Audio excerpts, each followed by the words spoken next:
Bonjour, bonsoir chez vous en Afrique, en Amérique, en Asie, en Europe et partout dans le monde. Bienvenue pour une autre vidéo sur votre chaîne, notre chaîne en Afrique et en diaspora. Bon, je suis convalescent en ce moment, ça fait, bon là on va quasiment à 10 jours que j'étais malade et tout, bon je me rétablis et bon, de temps à autre je pourrais peut-être tousser un peu.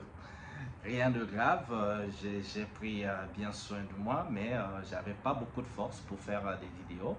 Mais là, je pense que je vais revenir et entamer avec plusieurs vidéos parce qu'il y a tellement d'informations dans notre Afrique qui bouge et aussi dans la diaspora africaine dans le monde. Pour cette vidéo, on va parler de la dernière, de la nouvelle sur l'immigration d'un groupe des Afrikaners aux États-Unis. Comme j'ai dit, d'un moment à l'autre, je vais tousser. Veuillez m'en excuser, s'il vous plaît. Vous savez, depuis que Donald Trump est arrivé au pouvoir, et avant même qu'il arrive au pouvoir, et même pendant son premier mandat, il a toujours parlé de diminuer le nombre d'immigrants aux États-Unis. Il a tenu plein de discours très enflammants sur voilà, les immigrants, ceux qui venaient du Mexique. Et il disait aussi que dans l'un de ses discours, que les Mexicains envoyaient aux États-Unis la mauvaise qualité de sa population, donc ceux qui étaient des drogués, ceux qui violaient, voilà, ceux qui faisaient des criminels en fait, quoi. Et depuis, il n'a jamais cessé de mener une guerre contre les immigrants et mener des programmes de déportation et même de la construction d'un mur qui n'avait jamais abouti en fait au cours de son premier mandat. Et revenu au pouvoir, c'est la même chose qui continue à faire la déportation. Donc il y a eu beaucoup de déportations des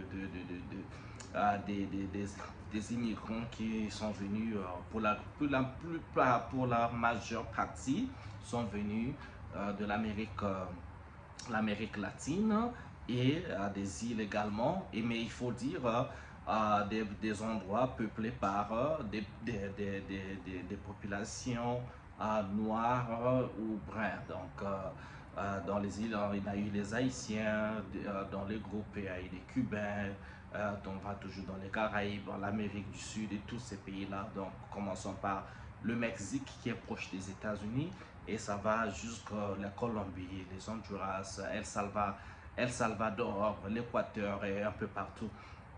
Et, comme d'habitude, bon, il faut dire c'est leur politique. Moi, je ne vais pas beaucoup me prononcer contre un pays qui veut assainir son intérieur de l'immigration illégale parce que ça a un côté positif, aussi un côté négatif.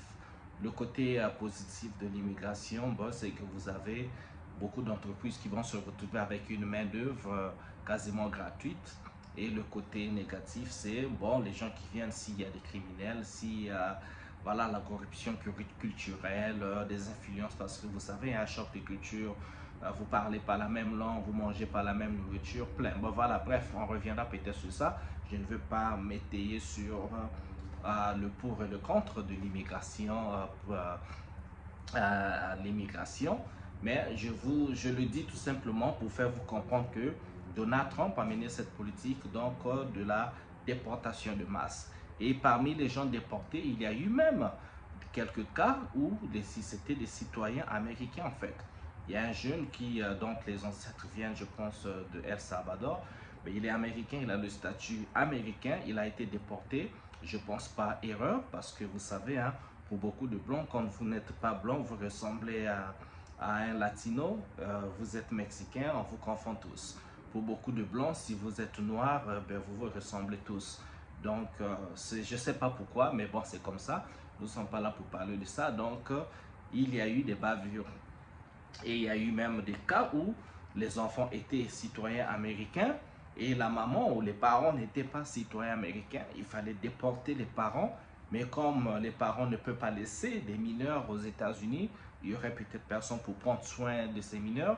Alors, les enfants ont été déportés avec les parents qui étaient en situation irrégulière. Bon, le point que je veux faire, c'est quoi? Il y a le mois passé, je pense, quand le pote de Donald Trump, il s'appelle Elon Musk, l'homme le plus riche du monde, vous savez très bien, qui vient de l'Afrique du Sud, qui est né là-bas, parce que ses parents ont vécu en Afrique du Sud. Donc lui, il est en fait sud-africain de base avant qu'il immigre aux États-Unis pour devenir, je ne sais pas s'il est déjà citoyen américain, mais pour faire ses études, faire ses travaux jusqu'à devenir ce qu'il est devenu ici. Voilà, patron de la voiture électrique Tesla, le Cybertruck aussi, c'est son programme spatial, SpaceX et aussi Starlink. Donc, venant de l'Afrique du Sud, ce qui s'est passé le mois dernier, il y a eu une accusation du gouvernement américain au gouvernement sud-africain qu'ils étaient en train de persécuter les blancs sud-africains, qu'ils étaient en train de ravir les terres aux blancs sud-africains. Il y a eu les accusations sont allées encore plus loin pour dire qu'ils étaient en train carrément de zigouiller les sud-africains blancs. Alors, vous savez que l'Afrique du Sud est habitée par des blancs et les noirs. Donc, les noirs qui étaient là depuis toujours, ok? Et les blancs qui sont arrivés, donc pour la grande partie qui sont arrivés de la Hollande, donc les Dutch. C'est ça, les Dutch qui sont arrivés en Afrique du Sud autour de 1652, donc au XVIIe siècle. C'est après plus tard les Anglais également sont arrivés, mais les Dutch, donc ceux qui sont venus de la Hollande, ont été dominants et il y a eu plein de tensions, plein de guerres, plein de batailles. Vous êtes sans ignorer avec le groupe ethnique les Zoulous, avec Shaka Zulu. Il y a eu plein de batailles jusqu'à ce que, vous savez, dans l'histoire des conquêtes, la personne qui a l'arme la plus sophistiquée, c'est la personne qui gagne la guerre. Donc nos ancêtres ont perdu des guerres parce qu'ils se sont retrouvés à un point donné, ils avaient l'infériorité, pas numérique, mais des armes. Parce que si vous avez une flèche avec, voilà, une lance contre une baïonnette, c'est difficile que vous gagnez la guerre. Comme aujourd'hui, celui qui a l'arme nucléaire, si vous avez des petits missiles, eh bien c'est difficile que vous gagniez la guerre contre la personne qui a des armes nucléaires. Et donc voilà, on va pour fast forward comme on dit en anglais. L'histoire aujourd'hui, en Afrique du Sud, il y a eu ce qu'on appelle l'apartheid. Donc l'apartheid, c'était la domination totale du peuple noir et la subjugation totale du peuple noir par les peuples Dutch, donc les peuples blancs. Qui ont commis, vous connaissez, hein, je vous demanderai d'aller voir l'histoire terrible de l'apartheid. Donc toutes les exactions, il y a eu même ségrégation, les noirs d'un côté, les noirs c'était les plus pauvres, ils avaient droit à rien. Il y avait donc vraiment une ségrégation, une imposition, une domination totale sur tous les points. Les blancs, ils étaient propriétaires des terres, en fait c'est eux qui dirigeaient l'Afrique du Sud. Hein. Vous connaissez l'histoire de l'apartheid, jusqu'à ce que l'apartheid, à la fin de l'apartheid, bon, c'est très récent en fait les gars, c'est en 1994 et l'un des moteurs de la lutte contre l'apartheid, c'était Nelson Mandela, mais il n'était pas seul bien sûr, il y avait sa femme Winnie Mandela, il y avait Steve Biko et beaucoup d'autres personnes. Mandela a fait 27 ans en prison. Quand il est sorti, bon, il fallait créer une nation arc-en-ciel où toutes les couleurs devaient cohabiter. Mais comme l'apartheid a duré tellement longtemps, les Blancs s'étaient déjà imposés. Aujourd'hui, même en Afrique du Sud, il faut dire, les Blancs représentent à peu près 30% de la population sud-africaine, mais les Blancs détiennent 70% de la richesse de l'Afrique du Sud. Ils ont les meilleures terres arables, des terres sur hectares et des hectares qu'ils n'utilisent pas. Et donc, récemment, le président Idriss Ramaphosa de l'Afrique du Sud avait décidé en fait de revoir cette histoire de terre parce qu'il y avait des terres dont les gens étaient propriétaires, mais les terres n'étaient pas utilisées. Donc, le gouvernement devait ravir certaines terres pour en faire usage gouvernemental. C'est-à-dire, si une seule famille avait possession, par exemple, de 100 hectares de terre et vous n'avez pas les moyens de les exploiter, il fallait donc vous déposer de ces terres pour les mettre au service du gouvernement si le gouvernement voulait construire un aéroport, des écoles, tout ce qu'il fallait. Ce que je trouve qui est juste. Et aussi, il fallait peut-être procéder à la répartition des terres entre les blancs qui sont minoritaires et les noirs qui sont majoritaires. Et les tensions n'ont jamais cessé entre les blancs et les noirs. C'est toujours...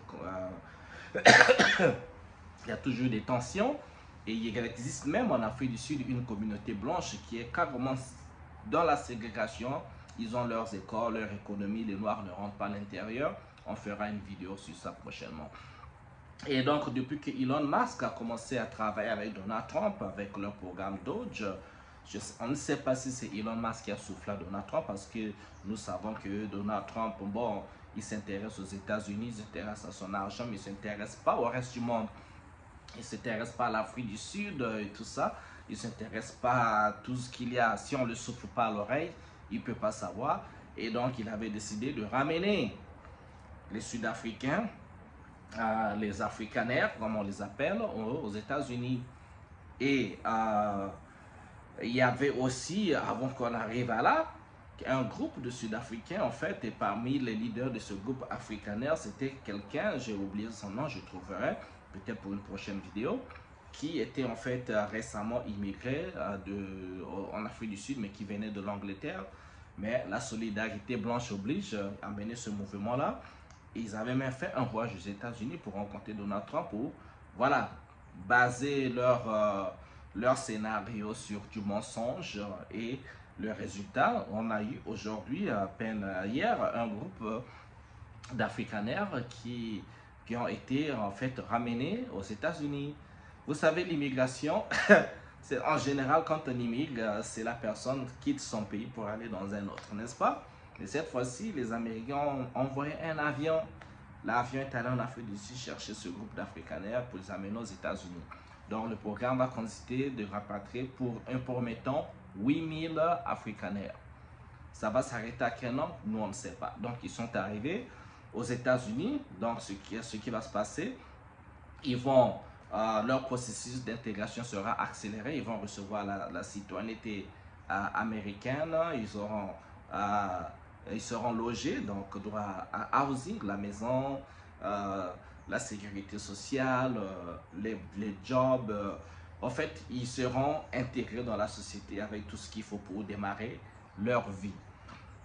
Bon, bien sûr, ça fait un tollé. Pourquoi ça fait un tollé? Donald Trump est arrivé au pouvoir avec pour message: on va combattre l'immigration, on va rapatrier tout le monde, on va faire ce qu'on dit Make America Great, America First, d'abord les Américains. Pour moi, j'ai pas de problème jusque-là parce qu'un président qui arrive au pouvoir devait d'abord s'occuper de sa population.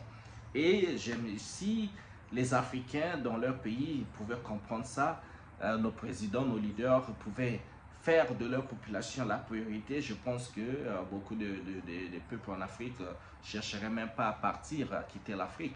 Parce que quand vous faites de votre population la priorité, ils doivent avoir du boulot, la bonne éducation, les avantages sociaux, tout ce qui va avec pour bien vivre dans leur pays plutôt que d'aller être misérable dans les pays des autres. Moi, je n'ai pas de problème jusque-là. Mais là où ça devient, la controverse arrive, c'est que, bon, on a déporté les immigrations masse, la déportation de masse, et vous ramenez encore des immigrés et on les appelle les réfugiés. Si vous suivez les informations, les Américains, bon, on dirait les réfugiés sud-africains, les réfugiés afrikaners. Réfugiés, ça fait rigoler bien sûr parce que n'y a pas de guerre en Afrique du Sud. On sait quand on dit réfugiés, en général, c'est dans les situations de guerre comme il se passe au Soudan, au Congo-Kinshasa, à Myanmar, à Burma, comme en Afghanistan, comme où y a-t-il des guerres là? Hein? Partout il y a des situations de guerre ou situations catastrophiques, on peut qualifier ces peuples-là de réfugiés, quittent une zone de catastrophe pour une zone de paix. Mais depuis quand avez-vous entendu qu'il y a une guerre en Afrique du Sud? Donc on les a libérés, on les a crédités de réfugiés. Ils sont arrivés aux États-Unis avec ce statut-là. Et les gens, voilà, bien sûr, on dit, bon, est-ce que c'est pas du racisme? Parce que la plupart des gens qui ont été déportés hors des États-Unis sont de couleur, ma couleur, ou un peu plus clair de peau que moi. Mais ce qui est sûr, pas des blancs. Parce qu'aux États-Unis, vous savez, le jeu de mots, il faut faire très attention avec le jeu de mots. En général, dans l'imaginaire, quand on dit immigrant, l'imaginaire, c'est toujours l'image qui vient, c'est l'image du noir, l'image d'un latino, l'image peut-être encore d'un asiatique, ok? Mais il y a des blancs qui viennent d'Europe, qui habitent aux États-Unis, qui sont en situation irrégulière, qui n'ont pas de documents, comme on le dit. Mais rarement on parle d'eux, rarement on les montre pas à la télé. J'en connais plein de Français qui sont aux États-Unis, qui sont en situation irrégulière. Les Européens, ils sont là.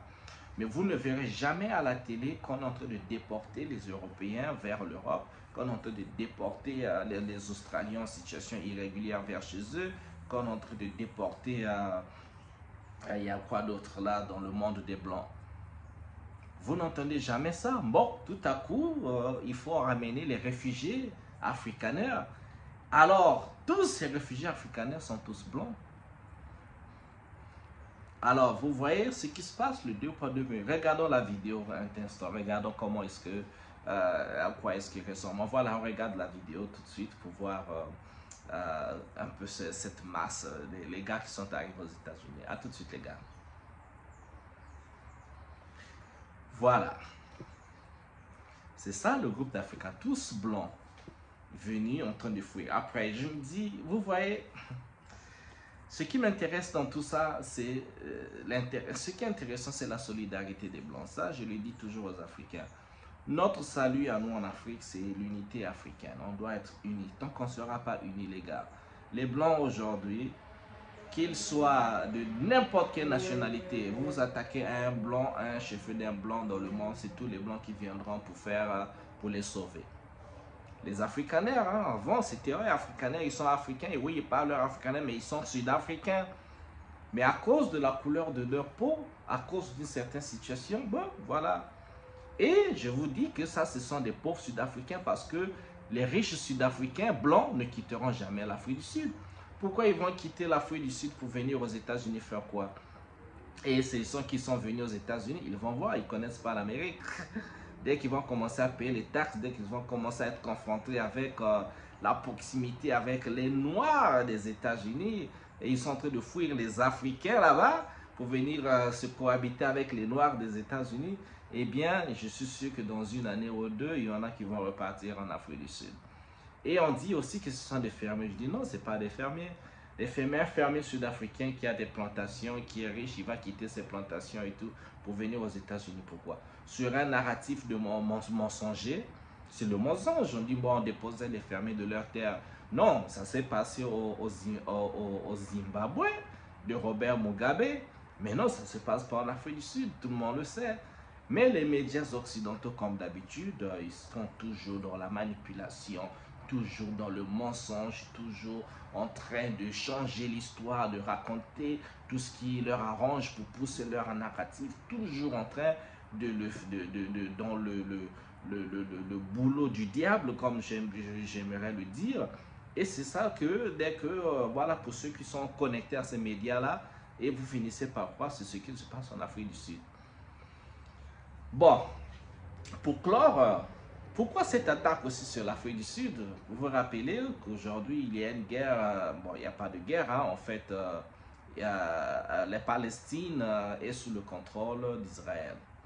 Bon, comme on dit, hein, on dit que le mot-là, il ne faut pas dire, parce que si tu prononces ce mot-là, on dit hein, le pays qu'on ne cite pas là. Disons seulement le pays qu'on ne cite pas là, les intouchables.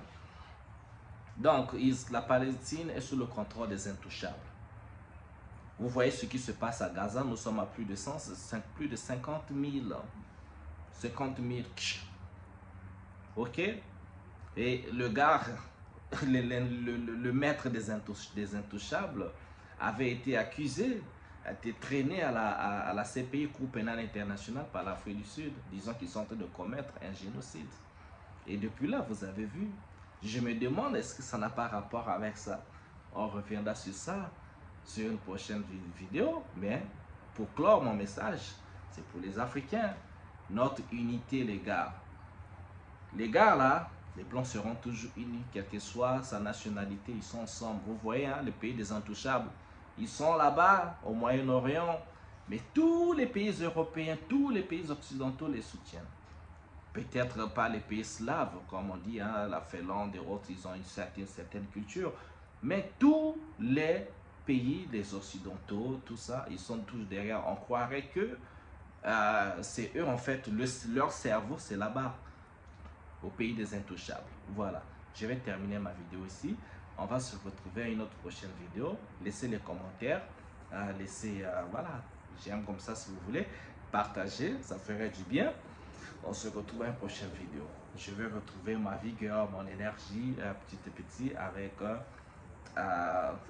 dans quelques jours. Ok, merci de m'avoir suivi. Je vous souhaite bien le bonheur chez vous. Au revoir les gars.